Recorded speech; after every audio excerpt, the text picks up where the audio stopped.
Estamos com o som aí, dona Edna? Não. Vê aí direito. Som 1, 2. Né? Parece que estamos sem som. Som 1, 2. Testando, som 1, 2. Parece que estamos sem som. Tem, agora tem som. Então, né, amados, nós estamos aí no dia 12 de Kislev do ano 5786, a contar da criação. É o dia 2 de dezembro do ano de 2025, no calendário civil da Era Comum. Nós estamos aí na paraxá da semana, Vaishlach, vamos adentrar nos seus aspectos. As 7 leis para a moralidade universal são conhecidas como as 7 leis de Noah, né? Não profane a unicidade de Deus de nenhuma forma, não blasfeme seu nome, não assassine, não mate, não coma um membro de um animal vivo, não roube ou sequestre, né? Fala sobre a questão de aproveitar e canalizar o libido humano, né, que é exatamente não praticar imoralidades, né, não estabelecer, para estabelecer tribunais e garantir justiça em nosso mundo, né? Então, não profanar, reconhecer que há um único Deus que cuida daquilo que estamos fazendo e deseja que tomemos conta do seu mundo. Não blasfeme seu nome, não importa o quanto você esteja furioso, ou que de bom ou não aconteça contigo, né? Não leve isso verbalmente contra o seu Criador.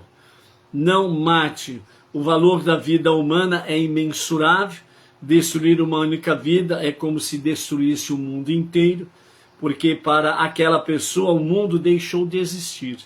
Ocorre que ao sustentar uma única vida humana, você está sustentando o universo inteiro.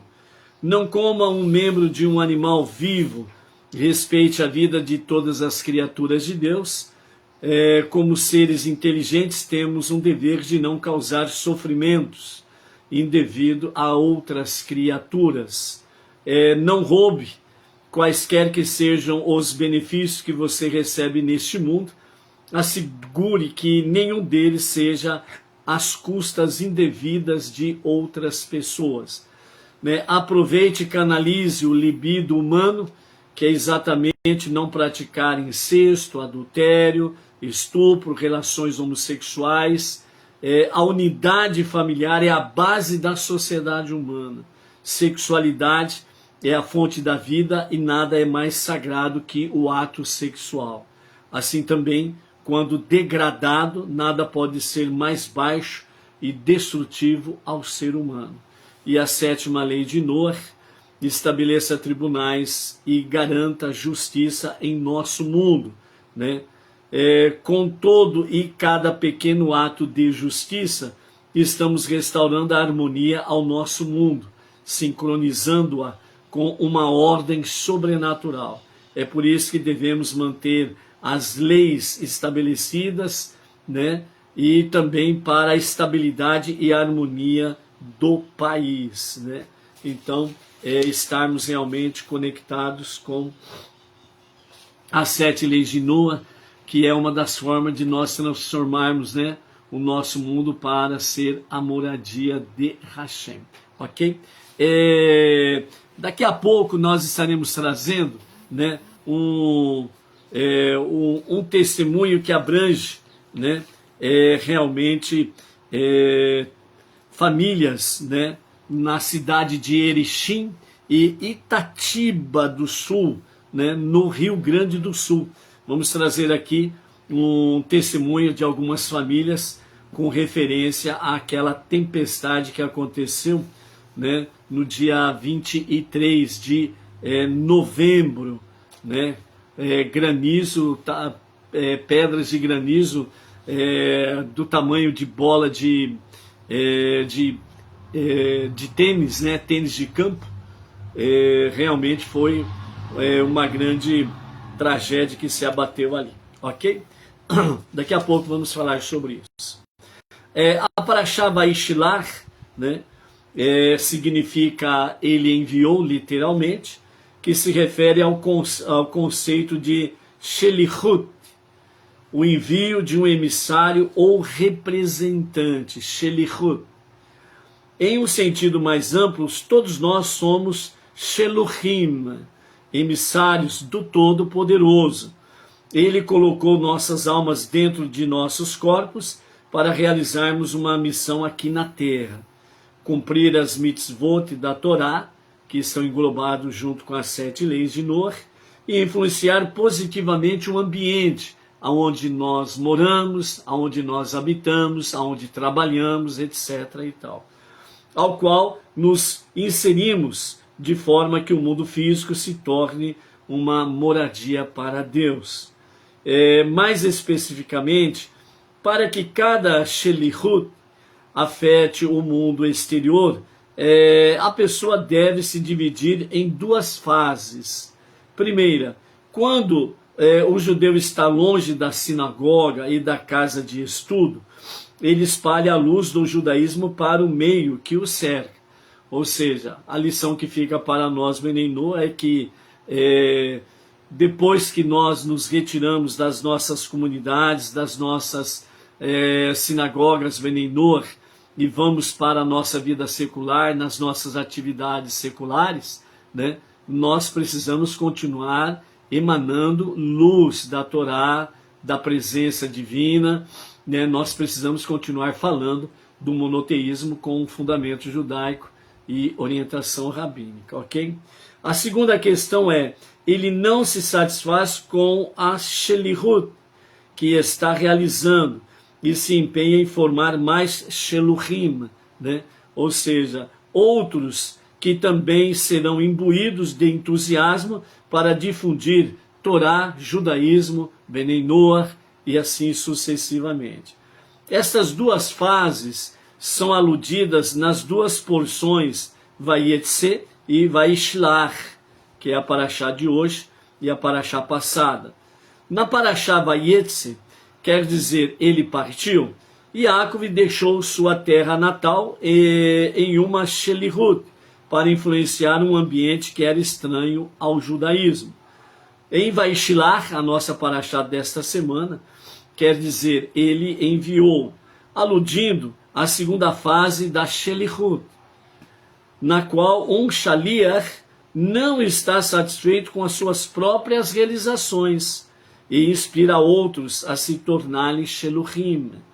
Subsequentemente, nós prosseguimos a Vayeshve, né, que é a próxima porção, que quer dizer ele se estabeleceu, e Yaakov quis se estabelecer em paz, segundo o comentário de Rashi, em referência à paz harmoniosa da verdadeira e completa redenção, né? Nesse sentido, é uma visão da redenção final com a revelação do justo e o verdadeiro Mashiach, ok? No início da nossa porção, né, capítulo 32, a partir do versículo 4, e vamos até o capítulo 36, verso 43, né, teremos aí 154 versículos nesta semana, e no final da semana chegaremos a 1085 versículos estudados, nesse ano 5.786.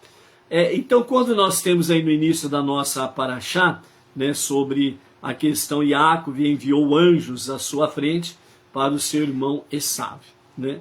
Rashi diz, ele enviou anjos de verdade, né, em forma de seres humanos, né? O Midrash, ele diz, ele enviou mensageiros humanos, os rabis disseram, anjos de verdade, né? O Mizrahi, ele comenta, como o final da parashá anterior fala do encontro de Yaakov com anjos, Rashi favoreceu a opinião dos rabis que Iacve enviou anjos de verdade, atingindo assim uma consistência entre o final da paraxá anterior e o começo desta paraxá.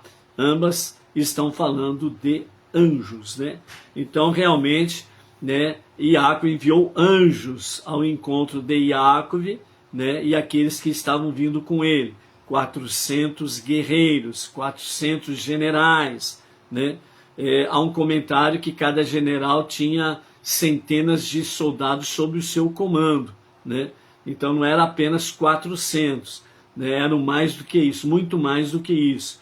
Os 400 se referiam aos generais de Esav. Há um comentário desta forma também, ok?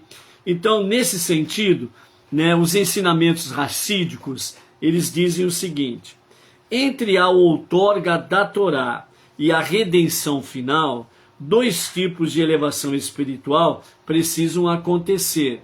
Primeiro, a elevação espiritual dos objetos que se encontram dentro deste mundo físico, utilizando-os para propósitos sagrados. Isso é alcançado pela observância das mitzvot, dos preceitos, dos mandamentos, e também pela dedicação de atos, né, não religiosos por amor aos céus, né? Então você vai praticar atos, né, que não são ações religiosas, né, que nem o Avodá, o serviço a Hashem, que fazemos todas as manhãs, né? Você vai colocar em prática os mandamentos, né, lá fora, né, nesse sentido que fala aí, não religioso. Você vai pôr em prática, vai executar as mitzvot. Na segunda questão, é a elevação espiritual das nações não judias, conduzida até o ponto de eu converterei os povos em uma linguagem pura, em que todos eles invoquem o nome de Deus para servi-lo, em unanimidade, né? Sofonias capítulo 3, verso 9, né? Então essas duas fases também estavam presentes na vida de Iacve.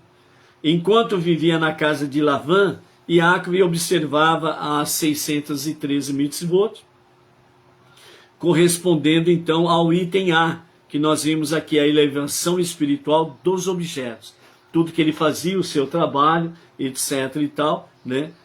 Que o seu trabalho não era um trabalho religioso, né? Ele cuidava das ovelhas, etc. e tal, né? Ele fazia negócios, etc. e tal. Então, são atos não religiosos, mas estão firmados nos mandamentos divinos. Então, ele alega que praticava os 613 mandamentos.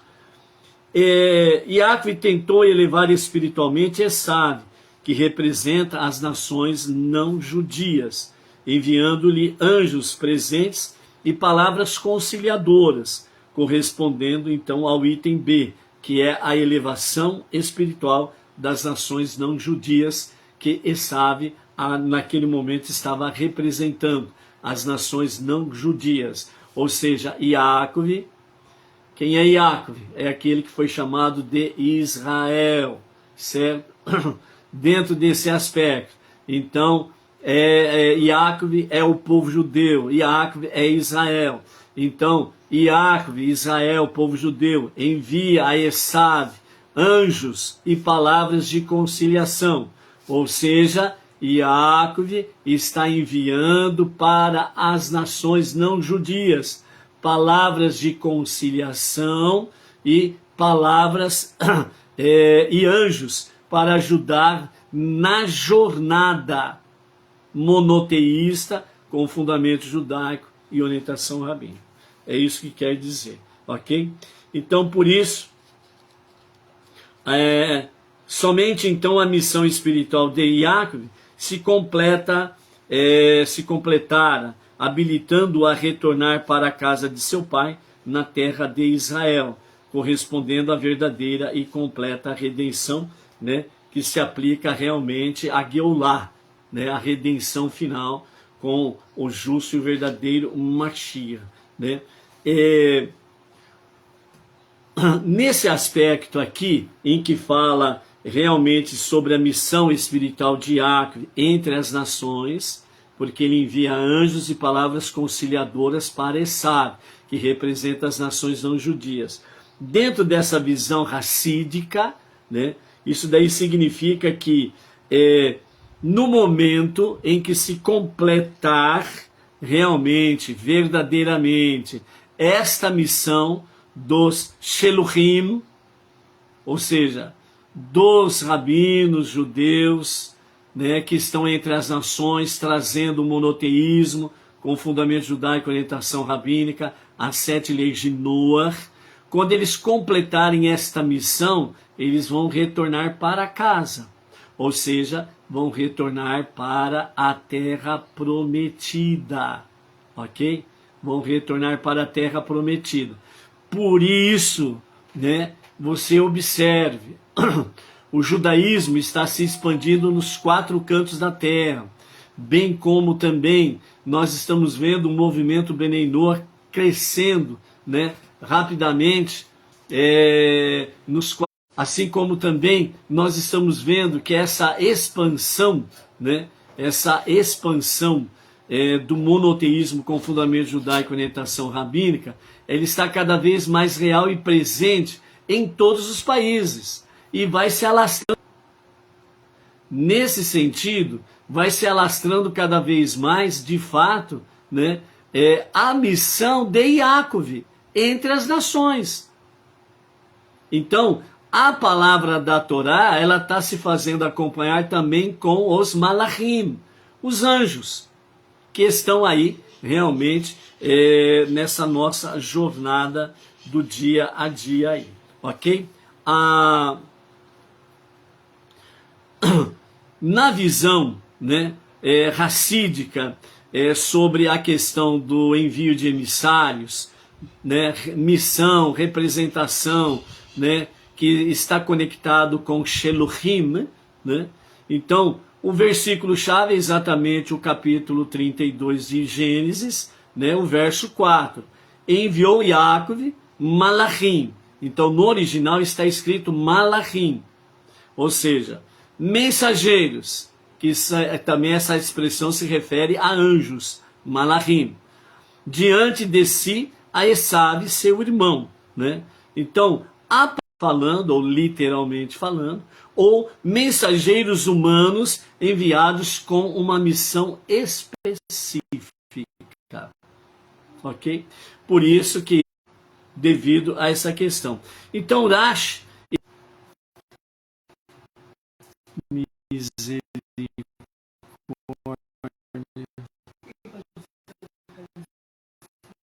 está caindo o sinal.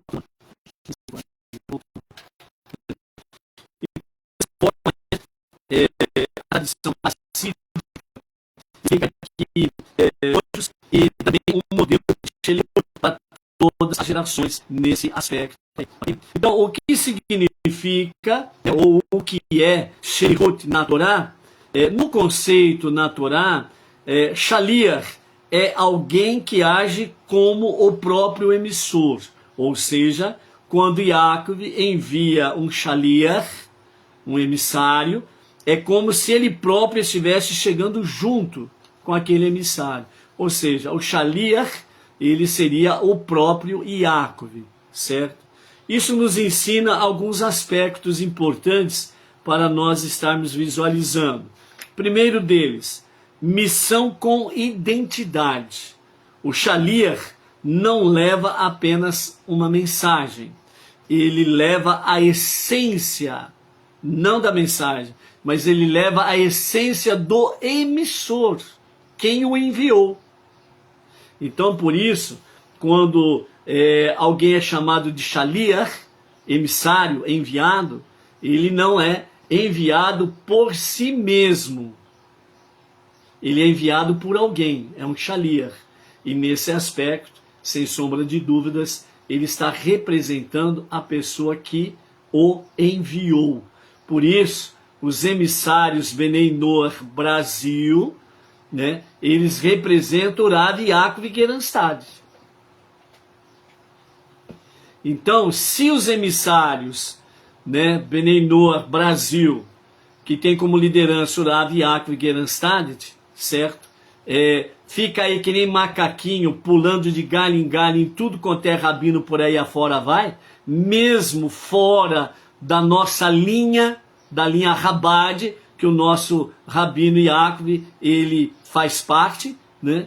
Então não está sendo um shaliach real e verdadeiro. Não está tendo lealdade, não está tendo fidelidade. Então precisa rever os seus conceitos. Os seguidores, né, os membros, né, entram no mesmo aspecto. Se são membros do movimento Bnei Noach Brasil, com liderança do Rav Yaakov Gerenstadt, então nós precisamos honrar a nossa liderança, entendeu? E não ficarmos aí correndo atrás de tudo quanto é rabino que pinta o sete por aí, aparece em tudo quanto é lugar, né? E fica aí correndo atrás de um monte de rabino, né? Então precisa tomar muito cuidado com isso daí. Por isso, diz Pirkei Avot, escolha um rabino e sigam. Siga as suas orientações, né? E etc e tal. Então, dentro desse aspecto, né? É fazer jus a shaliach, né? A ser enviado. Como já fala aqui em outra explicação, que nós vimos aí racídica, né? Na realidade, todos nós somos emissários, porque nós não estamos aí de paraquedas para cá e para lá, né? Nós somos todos emissários, todos shaliach, enviados, emissários. Segunda questão, né? Nós temos aí a primeira, a missão com identidade. Qual é a tua identidade? Ah, minha identidade é rabino A, B, C, etc. Faz o alfabeto inteiro. Mas qual deles que você segue? Ah, eu sigo um pouquinho de cada. Um porquinho de cada é um problema sério, né? É não kasher. É não seguir a orientação rabínica, ok? Então, missão com identidade. Qual é a nossa identidade? A nossa identidade é o nosso líder, Rav Yaakov Gerenstadt. Qual linha que seguimos? A mesma do nosso rabino, Rabad. Ponto final. Segunda, missão com propósito divino. Na Kabbalah, todo shaliach é enviado para refinar um espaço ou transformar uma situação espiritual. Então, é exatamente uma missão com propósito. Você vai, né, o exemplo aqui, como Bnei Noach, a nossa missão é expandir o monoteísmo com fundamento judaico e orientação rabínica. O nosso propósito, ele é de fato, sem sombra de dúvidas, né, é fazer com que cada vez mais, né, Hashem seja conhecido como o único e o verdadeiro Deus. E assim sucessivamente.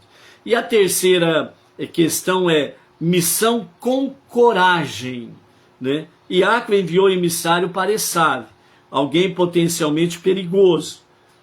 Shelihut inclui enfrentar o mundo sem medo. Então nós temos três missões. Uma missão com identidade, uma missão com propósito divino, e agora a terceira, a missão com coragem. É muito fácil ter um monte de rabino. Eu sigo tudo quanto é rabino. Aí você pergunta para a pessoa, mas qual é o teu rabino? Qual é o teu líder? Né? Então tem aqueles que dizem assim, não, eu não tenho líder homem, meu líder é Deus. Né? Então já pisou no tomate, escorregou na maionese e já rachou a cabeça. Por quê? Porque é a desculpa daquele que não quer ser realmente um verdadeiro shaliach, emissário, né? E não quer ter uma liderança sobre si. Se acha autossuficiente. E todo autossuficiente, ele está a serviço de Esav, do mal. Simplesmente isso. Com aparência de santo. Então, tem momentos que ele coloca aquela máscara da fantasia de santinho, depois tira a máscara, vai ser, né, o grande ego, né? Eu sou, eu posso, eu faço, eu pinto o sete, o caneco também, e ninguém manda em mim, é eu que sou dono de mim mesmo, patati, patatá, e só vai rachando a cara por onde vai. Entendeu? Então, shaliach, alguém que age com propósito, não próprio, mas do seu emissor, aquele que te enviou. E nós temos realmente aquele que nos enviou. Nós, Bnei Noach Brasil, nós temos o nosso rabino aí, para que tenhamos a missão com identidade, propósito divino e com coragem, né? Então, sem medo. É um caminho para em que os covardes, os infiéis e aqueles que não mantêm lealdade não conseguem andar firme nele, né? Fica difícil. A visão do Rebbe, né, sobre Shelihut como missão de vida, ele nos ensina a seguinte questão. O modelo de todo Shelihut, né, judaica e universal, dentro desse aspecto do Bnei Noach. Primeiro, o emissário desce à realidade de Esav, ou seja, a missão envolve entrar em ambientes difíceis e transformá-los. Então vejam bem a nossa responsabilidade. Então não adianta nada você ficar aí, né, cacarejando, né? Não adianta nada você ficar mugindo por aí. Não adianta nada você ficar fazendo aí, berrando por aí, né? Que o meu bairro é difícil, minha vizinhança é complicada, a cidade é idólatra, é patati, patatá e etc e tal. Negativo, né? Descer a realidade de Esav. Descer a realidade de Esav significa um mundo perigoso em todos os níveis. Então a missão envolve realmente adentrar nesses ambientes difíceis e transformá-los com a Torá, as 7 leis de Noah e principalmente dando o testemunho da sua própria vida. Segunda questão que nós temos aí é uma preparação espiritual antes da ação. E essa preparação espiritual antes da ação tem 3 coisas que nós precisamos fazer. A primeira delas, tefilá, preces. Segunda, presenteação a Esav, ou seja, amenizar o ambiente. Não adianta você chegar com um taco de beisebol na mão. Não adianta você chegar com uma metranca na mão. Não adianta você chegar com pedras na mão. Você precisa presentear a Esav. Ou seja, chegar exatamente com palavras amenas, como diz, né, o proverbista, né? Uma palavra amena, uma palavra branda, ela apaga todo furor, ok? E a terceira é preparação para defesa física, né? Que mostra uma realidade que você não pode ser bobo, né? Se você cochilar, o cachimbo cai, ou seja, se você cochilar, pode ter o nariz quebrado, né? Então precisa de uma preparação de defesa física, ou seja, você não sabe a reação das pessoas, né? Então você sempre precisa estar numa posição de defesa, autodefesa. Modelo para qualquer missão: espiritualidade, diplomacia, as palavras brandas, e ação prática, né? O que tem que ser feito, vai fazer. Se é para você ter uma autodefesa, você vai ter autodefesa. Se é para você agir realmente falando com total liberdade do monoteísmo com fundamento judaico e orientação rabínica, vá em frente e fale das 7 leis de Noah. Transformar hostilidade em reconciliação, né? A Shelihut tem o objetivo de revelar o bem escondido até quem parece oposto. Ou seja, nós estamos aí para revelar a luz, revelar a verdade, trazer a revelação realmente daquilo que está no centro da vontade de Hashem. E é preciso realmente, sem sombra de dúvidas, nessa questão aí, procurar transformar toda hostilidade, né? Isso já, a Parashá em si, ela já nos traz essa visão, que nós não vamos encontrar aí entre as nações, né, uma reciprocidade tranquila. A maioria das vezes, no princípio, é um choque, né? É um choque. Quanto à missão dos emissários, né? 3 mensagens de Iacove para Esav, que foi enviada junto com os presentes. Primeira delas, né? São três mensagens: humildade, riqueza e paz. Com referência à humildade, né? Os Shaliach, né? Levaram a mensagem do emissor, ou seja, Iacove. Com Lavan morei, não me tornei um príncipe. Então ele estava dizendo para Esav, né, que ele não virou príncipe. Ele foi um empregado de Lavan. Então estava deixando bem claro um sinal de humildade, né? Eu continuo sendo o mesmo Iacove da casa de papai. A segunda questão, riqueza. Adquirir gado. Ou seja, ele está dizendo, ó, eu adquiri independência. Eu não dependo do meu sogro. Eu adquiri independência. Eu sou uma pessoa independente. Porque adquiri riquezas. A terceira questão, paz. Quero graça aos seus olhos, né? Então, Iacove estava com essa mensagem, né? Eu não quero que você olhe para mim com ódio, com raiva, mas eu quero que você olhe para mim com graça, né? A Shelihut começa com reduzir atrito e preparar terreno para a reconciliação. Esta é a nossa finalidade, né, entre as nações, entre o nosso meio Benei Noach, né, os nossos irmãos que estão aí fora. Quanto à questão da aplicação racídica para hoje, principalmente para Benei Noach, né, os nossos mestres dão para nós 3 questões. Primeiro, todo ser humano tem uma Shelihut no mundo. Segunda, cada encontro é uma missão. E terceiro, os emissários são suas ações. Com referência ao primeiro, todo ser humano tem uma Shelihut no mundo, né? O Rebbe ensina: se você está em algum lugar, há uma missão que só você pode cumprir. Isso é muito importante nós refletirmos. Porque o Rebbe, ele é bem incisivo, bem objetivo, sem rodeios. Ou seja, ele está dizendo para cada um de nós, ó, se você está em algum lugar, ou seja, aonde você está, você não está aí à toa. Você não caiu aí de paraquedas.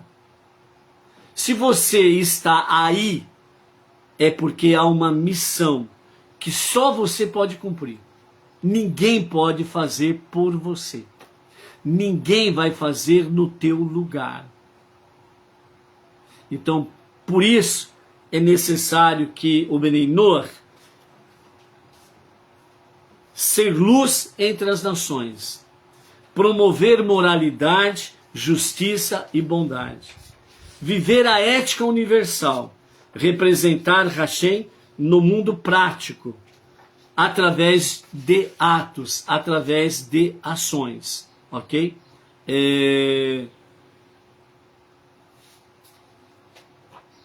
Então, a posição nossa como emissários entre as nações, né, não só aqueles nomeados pelo Rav Yaakov, dentro de uma hierarquia organizacional, mas dentro da missão espiritual com o mundo, todos somos Shaliach, como diz o nosso Rebbe. Então, nós precisamos cumprir a nossa missão aonde nós estamos. Né? Você nunca está sozinho. Se o medo, a vergonha te acomete, é porque está te faltando segurança, confiança em Hashem.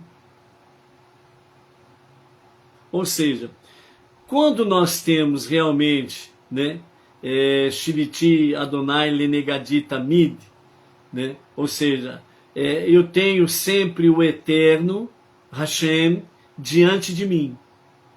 Ou seja, ele sempre está comigo. Ele sempre está à minha frente, Ele sempre está ao meu lado, Ele está comigo, aonde eu for, aonde eu estiver. Então, por isso, o Rebbe, ele diz, ó, o lugar que você está é para você cumprir uma missão. E ninguém vai fazer por você. É você que tem que fazer. Ok?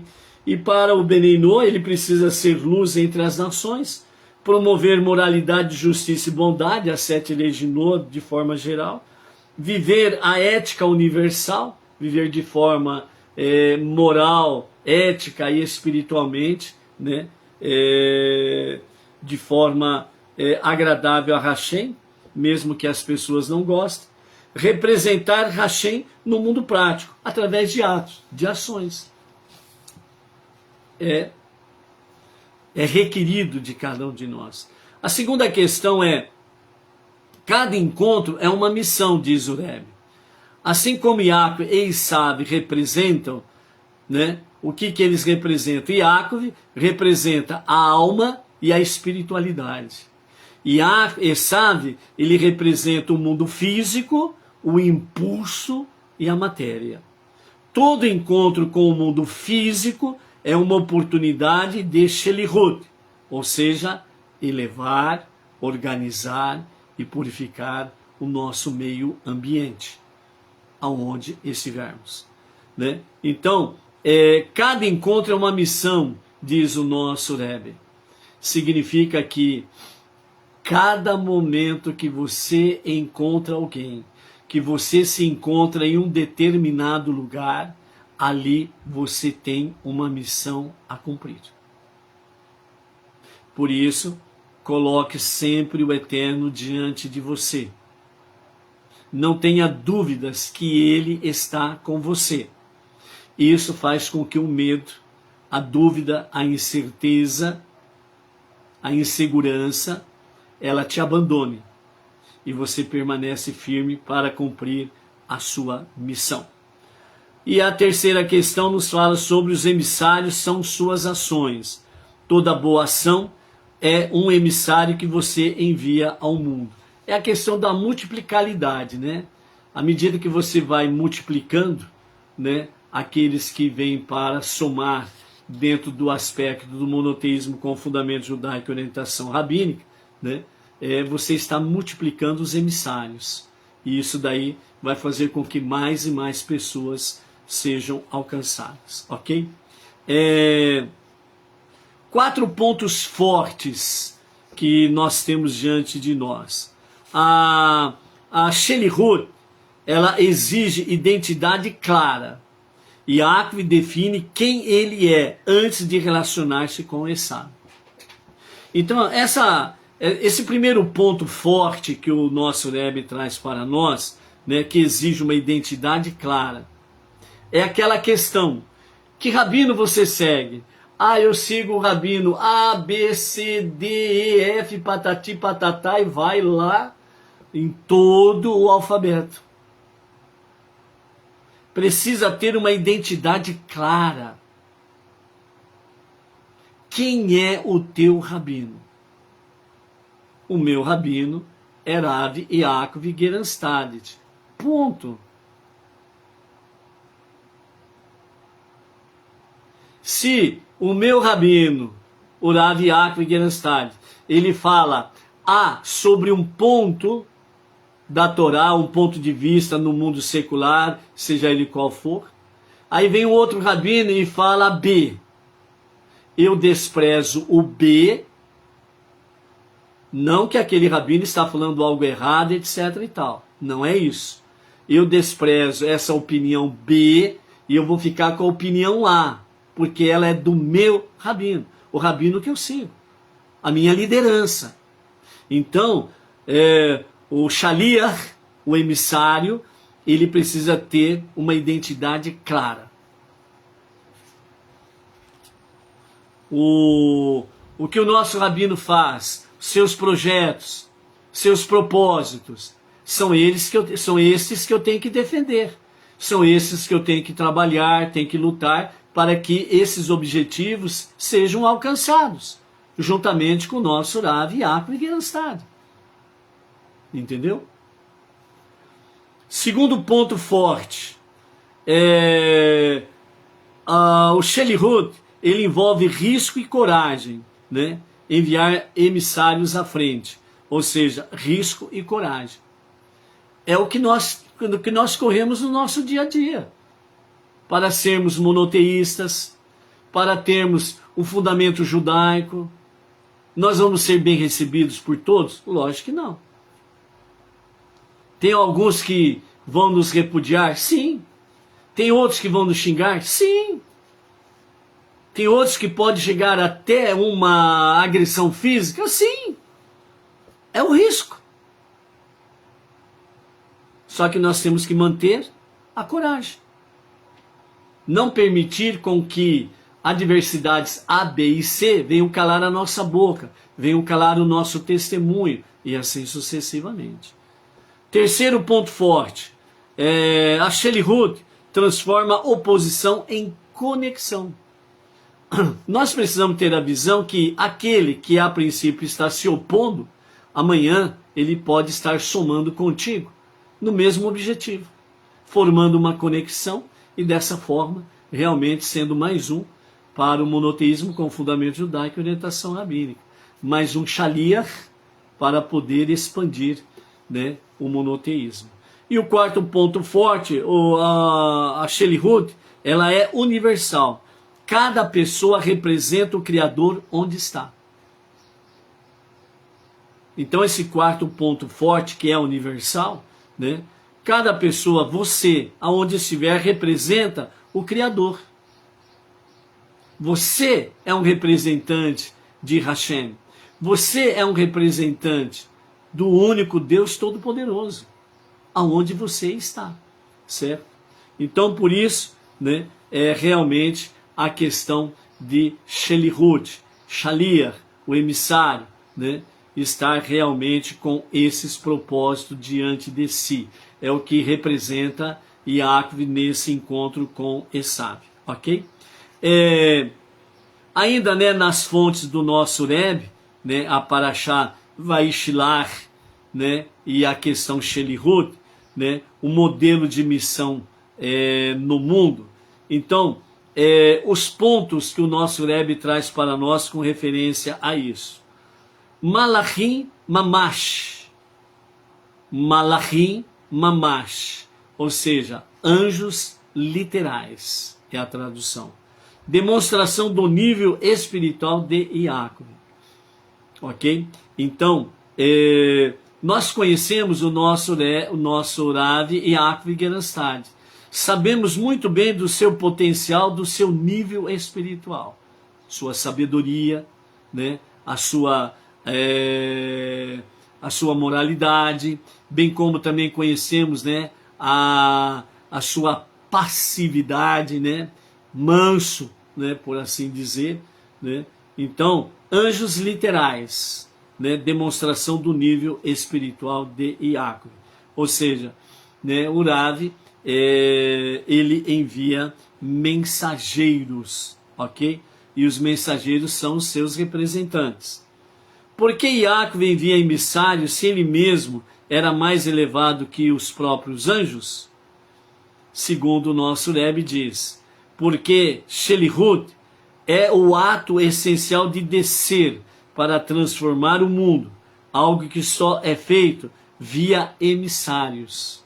Ou seja, para transformarmos o mundo, é aquilo que constantemente, né, o nosso Rav e o nosso Rebbe e os nossos mestres falam, para transformarmos o mundo para ser a moradia de Hashem, tem que ter emissários. E cada um de nós somos emissários, para podermos alcançar de fato esse objetivo, transformar o mundo para ser a moradia de Hashem. A natureza do encontro entre Yaakov e Esav representa a missão eterna do povo de Israel. Elevar Esav, ou seja, o mundo físico, ao objetivo divino, né?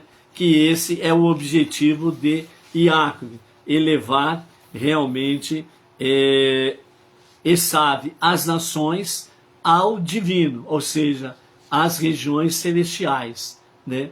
O que será alcançado plenamente nos dias de Mashiach, mas atualmente, até que Mashiach se revele, nós temos a nossa missão, né, para cumprir entre os não-judeus, ok? Então, por isso,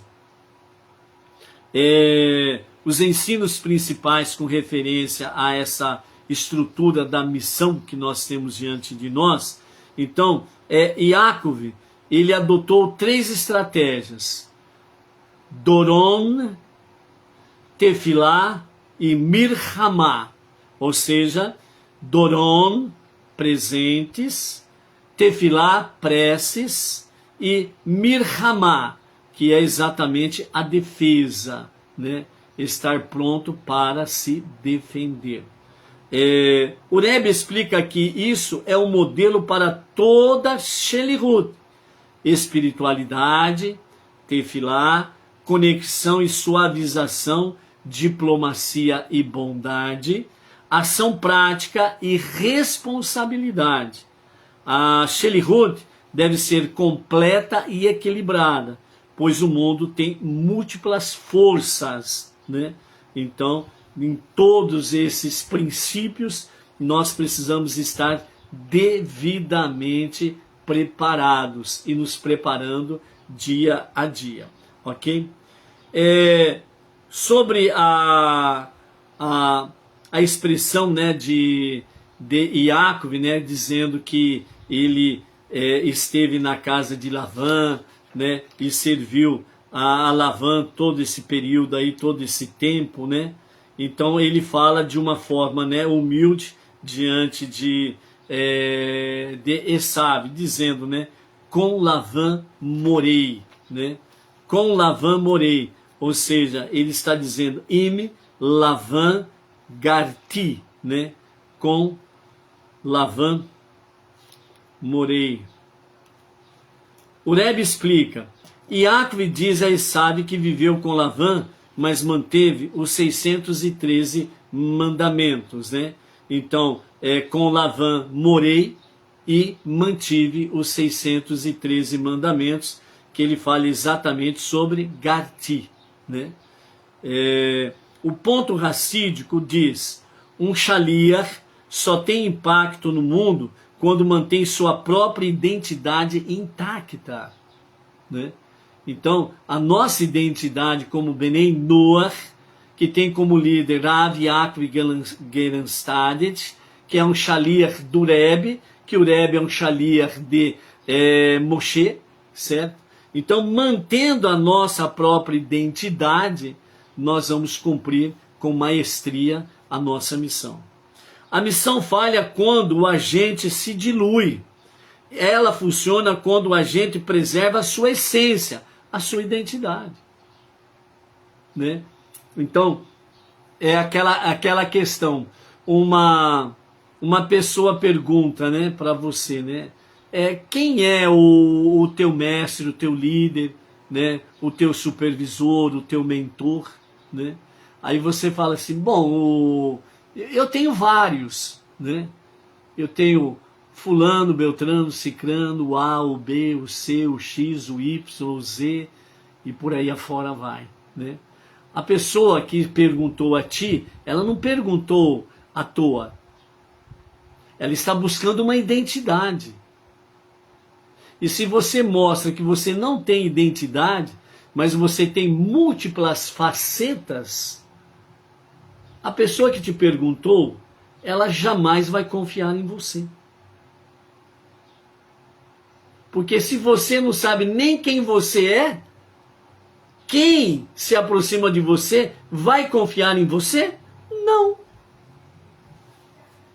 Por isso, né, a sabedoria dos nossos pais, Pirkei Avot, fala bem claro lá em 1:6, né? Escolha um rabino e sigam.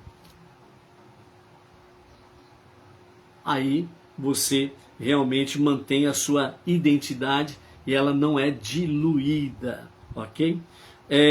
O Rebbe conecta a Parashá Vaishlach, né, com a era de Mashiach, né? Os pontos essenciais, né, sobre essa questão.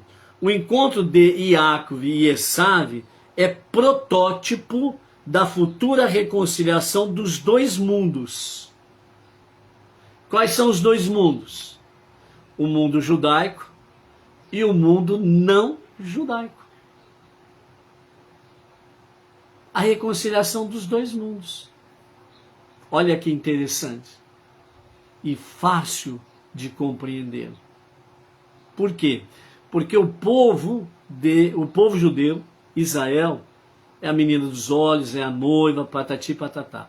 Bem como é o povo escolhido para que a revelação de Deus fosse real na terra e para as nações. Então, por isso, né, o encontro de Iacove e Esav é o protótipo da futura reconciliação dos dois mundos no dia de Mashiach. O rei Mashiach com o povo judeu, com Israel, estará reconciliando com as nações, o segundo mundo. E aí então haverá um só rei, o rei Mashiach. Haverá um só Deus, Hashem, Adonai, o único Deus, o único Criador, o único Redentor e o único Salvador. Esav cairá nas mãos de Iacove, significa revelação do bem oculto em Esav. Ou seja, o bem oculto que está em Esav, no interior de Esav, ele vai brotar no momento certo. E ao brotar no momento certo, ele vai cair nas mãos de Iacove, ou seja, ele vai se render realmente à primogenitura que foi dada a Iacove. Ou seja, a liderança que foi dada ao povo judeu, para que através dele as nações venham conhecer o único e o verdadeiro Deus. A Shelihut hoje é preparar o mundo para essa revelação final. Por isso que os Benei Noach têm um papel fundamental nesses últimos dias. É preparar as nações para a revelação de Mashiach e a reconciliação entre os dois mundos, ok? Né? Então, é um mundo judaico e um mundo não judaico, ok?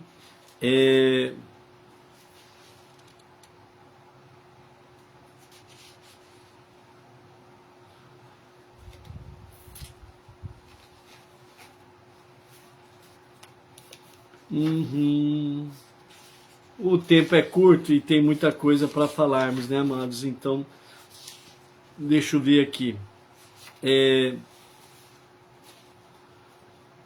O que significa, né, para nós podermos aqui compreendermos um pouco melhor, o que significa de fato os 400 homens de Esav, né? Segundo as fontes Midrash, Zohar, a Hassidut e Ureb, né? O que significa os 400 homens de Esav? A Torá diz, Bereshit, Gênesis 33, 1. Esav vinha ao seu encontro com 400 homens. À primeira vista, são apenas soldados. Mas nas fontes mais profundas, 400 é um número altamente simbólico. O Midrash diz, 400 é igual força de julgamento severo. O Midrash Bereshit Rabbah 75:11 explica que 400 representa a força total de Gevurah, da severidade, a força total da severidade, né? Da rigidez, do julgamento. Esav encarna Gevurah, mas de forma desequilibrada, sem equilíbrio. Ou seja, o desejo de Esav é assassinar. Esav, os 400 homens, né, que são com Esav, significam força bruta, agressão, dureza, julgamento sem compaixão. Alguma coisa semelhante você está vendo aí, né, no mercado presente, né? É o mundo material em seu estado mais bruto. É o que você está vendo aí. Né? O mundo material em seu estado mais bruto. Força bruta, agressão, dureza, julgamento sem compaixão, né? É o que você vê aí, né? Um batão tornou-se a arma mais mortífera na face da terra, né? O tráfico de drogas, tráfico de armas e companhias limitadas não significam nada diante de um batom, né? O Zohar fala 400 é igual à força da Sitra Hará. Ou seja, o Zohar vai estilar 170a diz 400 é o número simbólico das forças externas que ele pôde, anexadas a Esav. Ele anda com 400 forças de impureza. Imagine 400 forças de impureza, né? Ou seja, não são apenas soldados, são energias destrutivas que se alimentam da confusão espiritual. Essas forças destrutivas, elas de fato, elas se alimentam de forças de confusão espiritual. A pessoa fica aí que nem um João Bobão, né? Não é, será que não é? Fica que nem João Bobão. Ele está alimentando realmente as forças externas que ele pôde, né? Que são energias destrutivas, que se alimentam da confusão espiritual. Então aquele que patrocina a confusão espiritual está a serviço do mal. Aquele que fica, né, como diz o profeta Eliarro, até quando cocheareis entre dois pensamentos? É ou não é? É sim ou é não? Você está alimentando, né, realmente estas energias destrutivas. Na Kabbalah, 400, né, como extensão de Gevurah, né, que é a última letra, por exemplo, do alfabeto hebraico, né, o Taf, né? Então, a letra Tav é igual a 400. Tav representa conclusão, limite e julgamento final. Esav representa o mundo material levado ao limite. Os 400 homens são a maturidade da dureza do mundo, antes de ser refinado.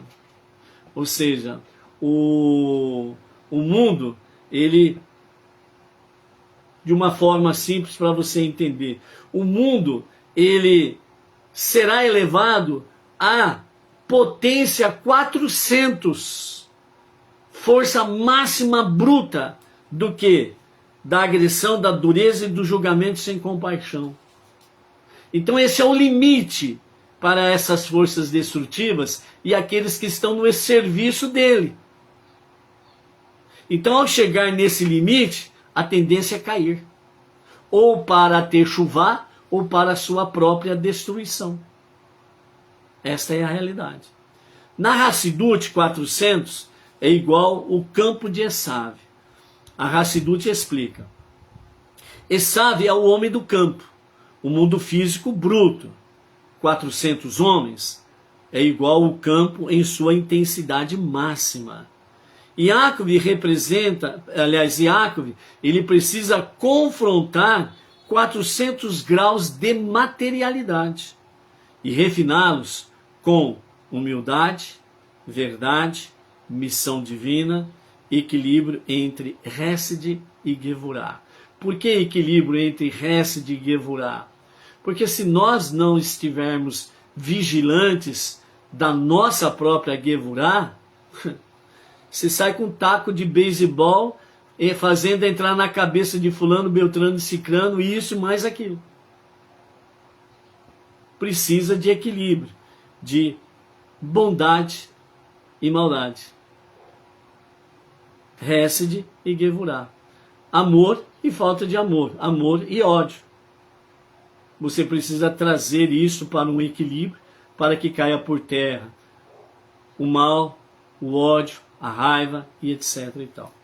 Por isso, Yaakov vai adiante da família, enfrentando a força bruta com luz espiritual. Yaakov estava à frente da família, né? O ensino do Rebbe, né, 400 como o último obstáculo antes da Geulah, antes da redenção. O Rebbe explica em Likutei Sichot de Vaishilar. Esav simboliza o mundo físico, que precisa ser elevado. Então não adianta você ficar aí batendo língua nos dentes falando mal do mundo. Você não está cumprindo a missão. Você está ajudando a destruir ainda mais o mundo. 400 simboliza todos os níveis do mundo material que ainda não foram refinados. Então existe aí realmente uma energia destrutiva que precisa ser refinada. Energia destrutiva. Tira a parte destrutiva, energia, e coloca no lugar construtiva. Então é uma energia que precisa ser elevada. Tira a destrutiva, coloca a construtiva. Ok?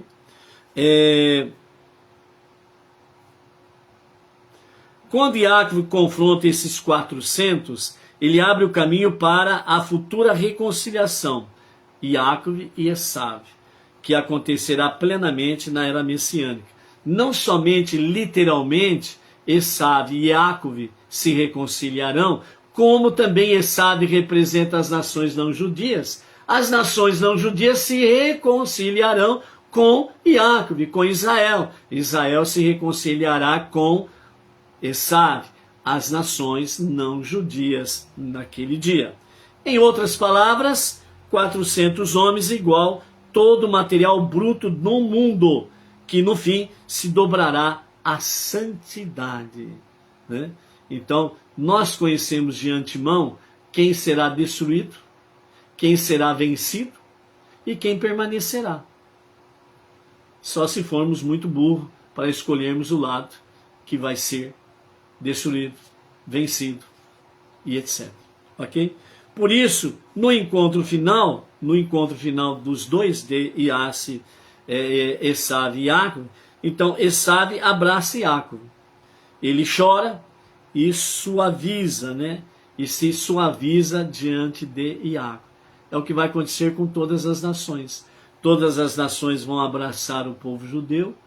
Todas as nações vão chorar e lamentar pelos seus erros contra o povo judeu. E todas as nações se suavizarão, né, junto com o povo judeu. Ok? Esse, de fato, é um vislumbre, né, da Geulah, né, da redenção final. Na linguagem do Arizal, né, 400 mundos de prazer, né, o Arba Meot Olamot de Hemidat, né, os 400 mundos de prazer, é a força bruta. Quando refinados, tornam-se fontes de luz. Olha a transformação. Fontes de prazer, com os seus desvaneios, né, transformando após a sua refinação, né, em fontes de luz. Quando não refinados, eles aparecem como força de oposição a Yaakov, que é Esav, a força de oposição contra o povo judeu, que é o que atualmente, né, as nações representam isso. Ou seja, na visão de Arizal, os 400 de Esav são faíscas elevadíssimas, mas totalmente aprisionadas na materialidade, que precisam ser refinadas e elevadas, sem sombra de dúvidas aí. Ok?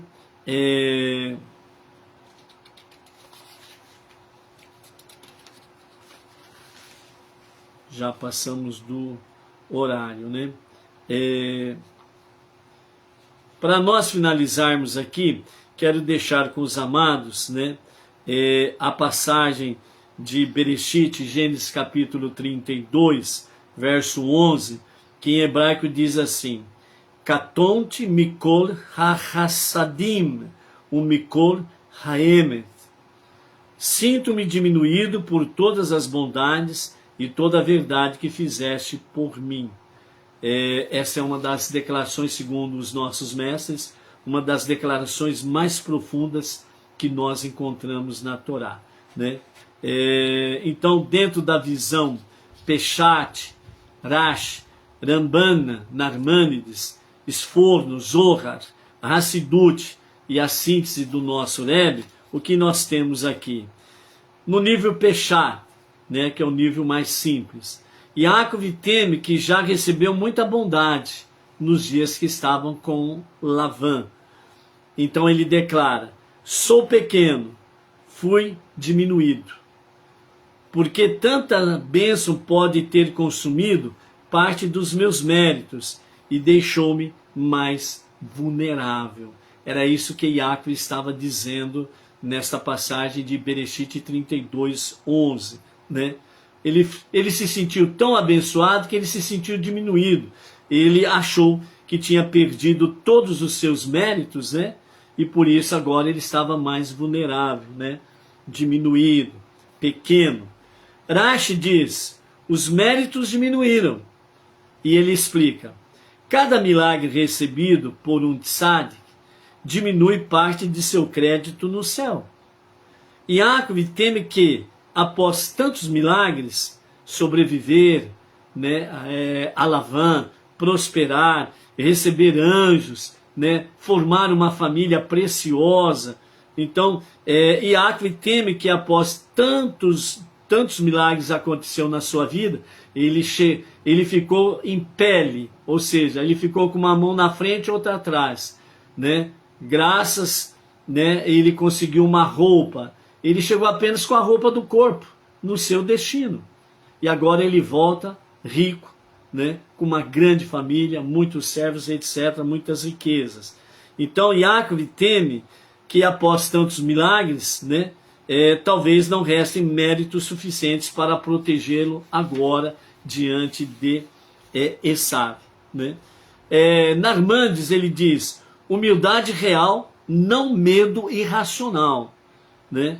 Então Ramban Narmandes diz: Yaakov não teme por falta de fé, ele teme porque o mal pode acontecer mesmo aos justos, e ninguém pode se considerar completamente digno. Ramban descreve isso como uma postura ideal de um tzadik: humildade e vigilância. Esforno, o perigo de se apegar às bênçãos materiais. Esforno, ele aponta o seguinte: a abundância pode distrair da missão espiritual.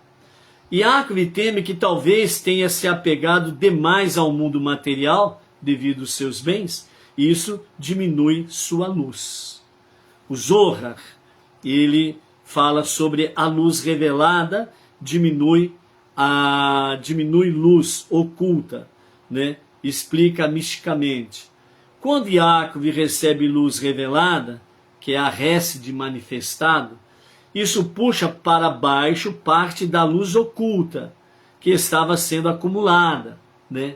Acumulada e se elevando. É como se revelação igual gasto de energia espiritual guardada. Por isso Yaakov diz que foi diminuído, né? Com as revelações, né? Ele gastou muita energia, né? A Hassidut nos fala de dois tipos de bondade: Hesed Elion e Hesed Tatá, né? A Hassidut ensina, primeiro, Hesed Elion, bondades superiores ilimitadas. São bênçãos que vêm da raiz suprarracional. Quando essas se revelam, diminuem a capacidade da alma de conter a luz, que é o chamado Tzimtzum interno, né? O resto de Tatá, né, que é bondade para o mundo, são os milagres e livramentos visíveis.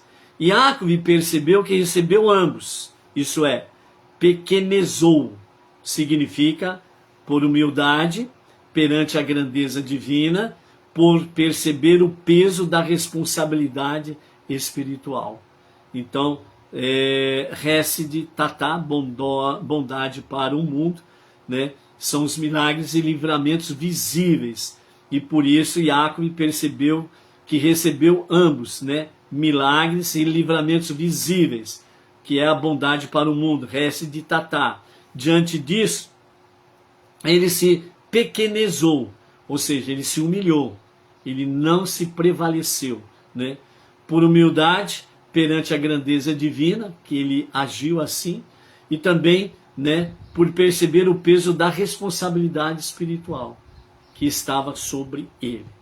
A síntese do nosso Rebbe, né, diz: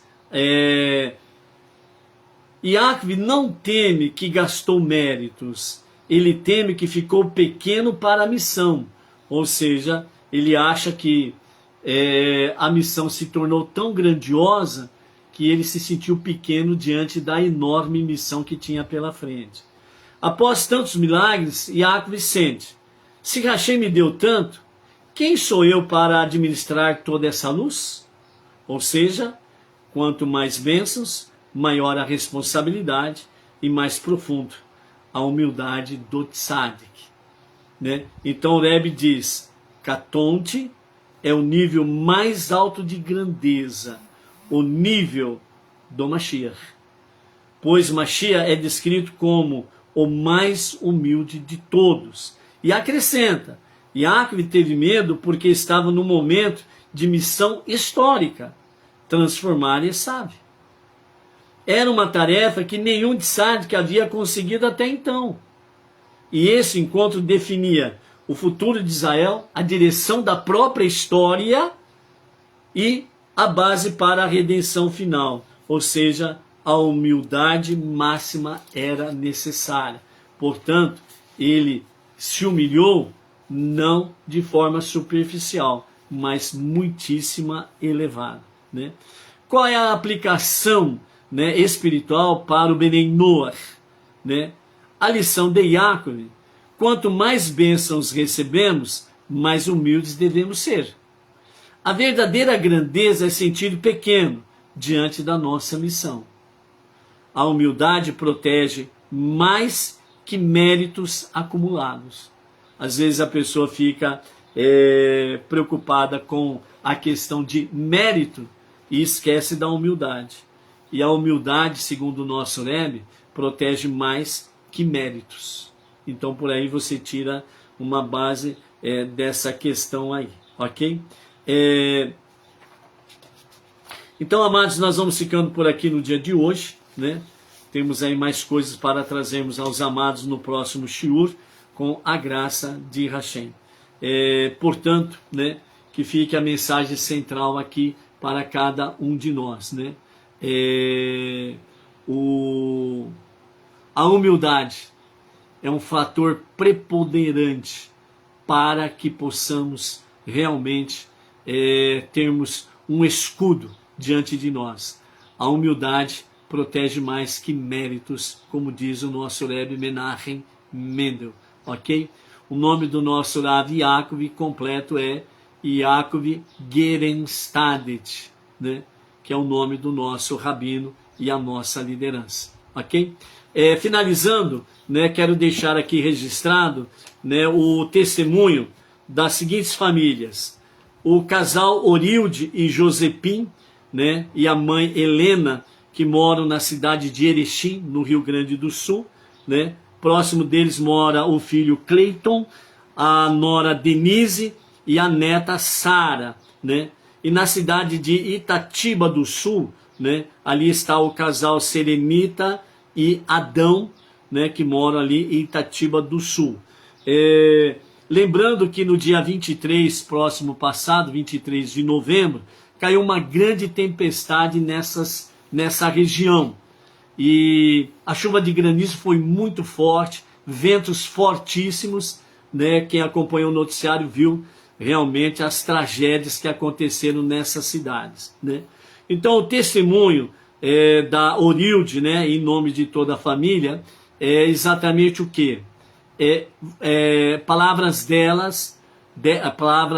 né, da Orilde, Polônio. Vale a pena o serviço diário, vale a pena a recitação dos salmos diário, vale a pena fazer de tzedakah. Por quê? Porque no meio de toda essa tempestade, né, a casa deles não foi atingida com nenhuma pedra, não teve nenhum dano. A casa deles foram totalmente preservadas. no quintal, mesmo depois de 12 horas da tempestade, ainda havia no quintal muito gelo. Mas o teto da casa ficou intacto, as coisas da casa ficaram intactas e eles foram totalmente abençoados e protegidos, né? A cidade foi destruída, isso, a cidade foi destruída, né? E realmente essas casas permaneceram intactas, né? Muita proteção. Então, vale a pena fazer o serviço diário, as preces diárias, os salmos diários, né? A de Sedaká, são palavras, né, em nome de toda a família da Orilde Poloni, né? E do seu marido Josepim, que essa proteção eles sentiram realmente de uma forma muito profunda durante os acontecimentos ali na cidade, né? E depois disso daí, né, em vez de eles receberem ajuda por danos, como não houve dano nenhum e proteção divina, eles estão ajudando famílias a se recompor, né, diante da tragédia aí. Então fica aqui o registro, né, das famílias de Orilde Poloni e o seu marido Josepim e a mãe dela, né, a Helena, o filho Cleiton, a esposa Denise e a filhinha deles, a Sara, e também a Serenita e o seu marido Adão, né, ali na cidade de Itatiba do Sul, Serenita e Adão, e Orilde e demais familiares ali em Erechim, Rio Grande do Sul. Shalom, shalom, amados, até mais.